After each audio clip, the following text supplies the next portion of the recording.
आज आपण इथे अगदी वेगळी पद्धतीची आणि वेगळी भाजी बनवणार आहे। ती खायला एकदम टेस्टी आणि पौष्टिक बनते। तुम्ही बघून घ्या कशी आपण ती भाजी बनवतो आणि तिने चव पण वाढते। अगदी छान अशी भाजी तयार होती ती। या भाजीचा नवीनच प्रकार आहे, तुम्ही कधी खाल्ली नसेल किंवा पुढे बघितली नसेल अशी भाजी आपण इथे आज बनवणार आहे। तर कुठले वाटण घाटण न करताना अगदी सोप्या पद्धतीने आपण ही भाजी बनवणार आहे। तर ती कशा सोबत आपण खाऊ शकतो, चपाती सोबत, भाकरी सोबत, कशा सोबत खाल्ली तरी चालेल। ही भाजी बनवायची आपल्याला आज शेंगदाण्याची भाजी। शेंगदाणे म्हटलं म्हणजे रोजच्या आहारात आपल्या शेंगदाणे असतातच, पण आपण या प्रकारे भाजी बनवणार आहे ज्याने पौष्टिक तत्व पण आपल्याला भेटतील, तोंडाची चव पण वाढेल आणि आपलं पोट पण भरेल। त्या प्रकारे तुम्ही नक्की ट्राय करा। आणि माझं नवीन चॅनल आहे, नवीन चॅनल आणि नवीन रेसिपीज मी आणते, तर तुम्ही लाईक आणि सबस्क्राईब करा, ते पण फ्री मध्ये करायचे तुम्हाला। बघा ही भाजी किती छान लागते आणि खूप टेस्टी होते। आणि आजच्या तोंडाला चव नाही, घरात कोणाला अशक्तपणा वगैरे असेल तर ही भाजी बनवायची। आणि आपण हे शेंगदाणे भिजवून घेतल्यामुळे त्यातील जे पौष्टिक पदार्थ ते ऍक्टिव्ह होतात, त्यामुळे ते आपल्या शरीराला लागू पडतात। तर अशी भाजी तुम्ही नक्की घरी ट्राय करा। चला मग आपण उशीर न लावता पटकन अशी सुरुवात करूया। तर तुम्हाला माझा व्हिडिओ कसा वाटला तर तुम्ही कमेंट करून नक्की सांगा। आपण असेच नवनवीन व्हिडिओ तयार करू। चला तर मग सुरुवात करू। शेंगदाणे हे भिजवून घेतले मी, हे 8 ते 12 घंटे भिजवून घ्यायचे। ते मी रात्रभर भिजवून घेतले होते। आणि हा कांदा घेतलाय बारीक कापून, हा टोमॅटो प्युरी घेतली। त्याच्यापेक्षा तुम्हाला आवडत नसेल तर तुम्ही एकदम लाल टोमॅटो पिकलेले बारीक कापून घेतले तरी चालेल। कोथिंबीर, कढीपत्त्याची पानं, 2 हिरव्या मिरच्या, अद्रक लसणाची पेस्ट आणि मी काही गाजर घेतले। आवडत असल्यास घ्यायचं, नाही आवडलं तरी चालेल। आणि तुम्हाला यात आणखीन काही दुसरी भाजी ऍड करायची असली तरी पण चालेल। तर चला मग आपण सुरुवात करूया। नाही आवडलं तरी चालेल। कढई आपली तापली, त्यात आपण 4 ते 5 चमचे तेल घालून घ्यायचे।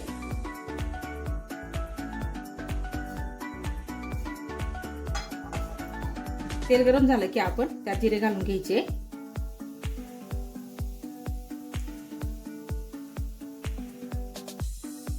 हा कांदा बारीक आपल्याला टाकून घ्यायचा आणि एकदम व्यवस्थित परतून घ्यायचा आहे त्याला, म्हणजे तो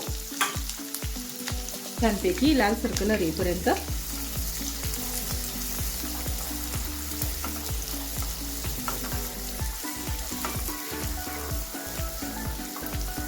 कांदा आपला छानपैकी परतला गेलाय, व्यवस्थित शिजलाय पण तो।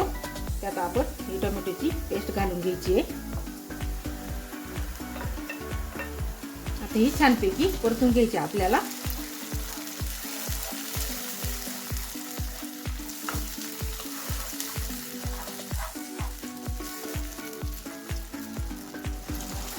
आपली टोमॅटोची पेस्ट परते तोपर्यंत आपण त्यात मसाले घालून घेऊ। हिंग घालून घ्यायचा आहे, 1 चमचा आपलं लाल तिखट घालायचं आहे, 1 ते 1.5 चमचा आपल्याला धना पावडर घालून घ्यायची आहे, हळद घालायची आहे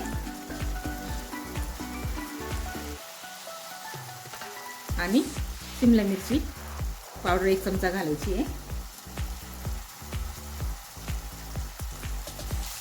व्यवस्थित मिक्स करून घ्यायचं।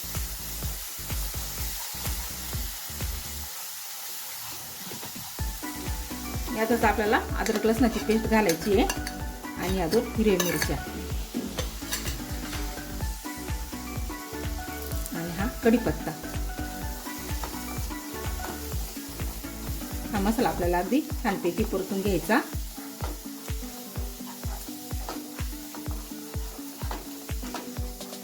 बघा टेस्ट खूप छान येते, वास तर खूप छान यायला लागलाय मसाल्याचा आपल्या।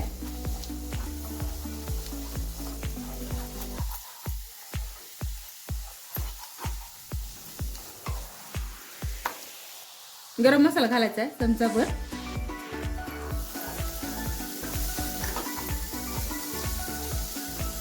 आणि थोडंसं पाणी टाकून घ्यायचंय।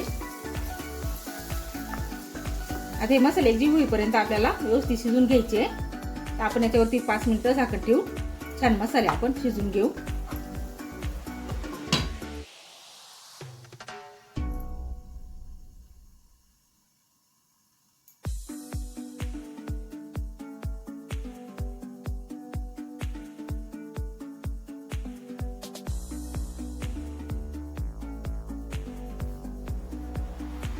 5 मिनिटं झाले.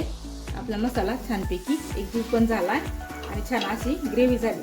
आपण कुठलंही वाटण घाटण केलं नाही तरी पण छान अशी ग्रेव्ही तयार झाली आपली आणि तेल पण खूप छान सुटले. त्या प्रकारे आपल्याला मसाला होऊन द्यायचा आहे. आपण त्यात हे बारीक केलेलं गाजर घालून घ्यायचंय.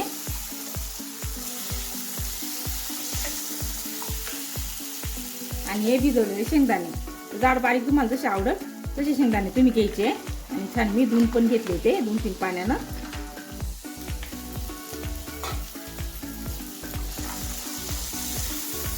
ही भाजी छान होते आणि पौष्टिक होते आणि तोंडाला पण चव येते. ज्याच्या तोंडाला चव नाही किंवा घरात भाजीला काहीच नाही आहे आणि अशक्तपणा ज्याला असतो अशा माणसांनी ही भाजी करून खाल्ली तर खूपच छान लागते आणि पौष्टिक तत्व पण आपल्या शरीरामध्ये जातात. तर तुम्ही नक्की घरी ट्राय करा अशी भाजी. आपण यात पाणी घालून घेऊ. शेंगदाणे शिजेल इतके आपल्याला पाणी घालायचंय. आपले भिजवले शेंगदाणे पण तरी पण शिजायला थोडंसं पाणी लागतं त्याला. तर आपण 1 ते 1.5 ग्लास पाणी घालून घ्यायचंय.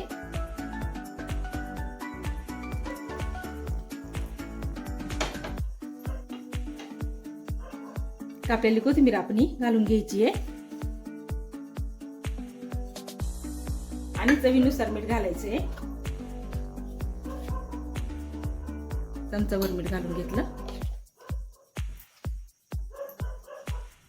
आणि छान आपण झाकण ठेवून 5 ते 10 मिनिटं आपण हे शेंगदाणे छानपैकी शिजून घ्यायचे. तर भाजीला किती छान रंग आलाय. यात शिजल्यानंतर पण खूपच छान होते आणि कलर पण खूप छान येतोय. 10 ते 15 मिनिटात आपली भाजी अगदी छान अशी झाली आहे. तरी पण खूप छान आली आहे. या प्रकारे आपली भाजी तयार झाली आहे. बिना वाटण घाटण कुठलंही केलं नाही तरी छानपैकी अशी ग्रेव्ही तयार झाली आणि खूप साऱ्या मसाल्यांचा पण वापर केला नाही आहे. त्यामुळे ही भाजी खायला पण छान लागते आणि मसाले कमी असल्यामुळे भाजी एकदम पौष्टिक तयार होते. जास्त मसाल्याची भाजी खाणं म्हणजे ॲसिडिटीचं प्रमाण तयार होतं. त्यामुळे कुठलेही खडे मसाले वगैरे मी वापरले नाही. एकदम पौष्टिक भाजी तयार झाली आपली ही आणि खायला पण छान आहे. तोंडाला पण चव येते आणि आपण चपाती बरोबर भाताबरोबर कशाबरोबर खाणार त्यामुळे आपलं पोट पण भरू शकतो. एक वेळेस 3 प्रकार आपल्याला भेटू शकतात. ही भाजी नक्की तुम्ही घरी ट्राय करा. चला आपण सर्व करूया.